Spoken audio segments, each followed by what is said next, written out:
Perusal of the record reveals that the case of the petitioner falls within the ambit of further inquiry entitling him to the concession of bail. Full stop.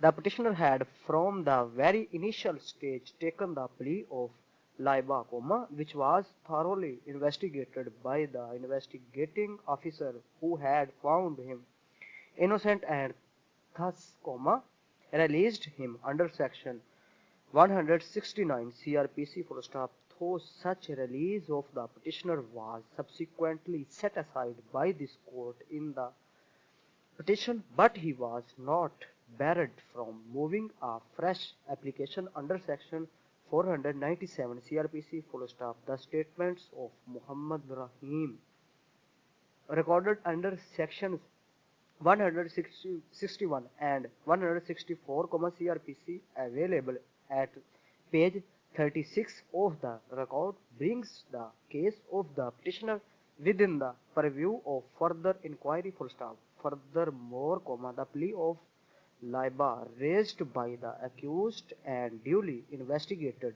by the investigating agency cannot be brushed aside outrightly, while considering the prayer of bail of the petitioner full stop. Besides, placing the petitioner in column number 2 of the challan is another circumstances, which can be taken into consideration for reliance on the accused on bail full stop. This is also a principle of law that even a lightest doubt, if exists in prosecution story, the benefit of the same will got in favor of the petitioner full stop.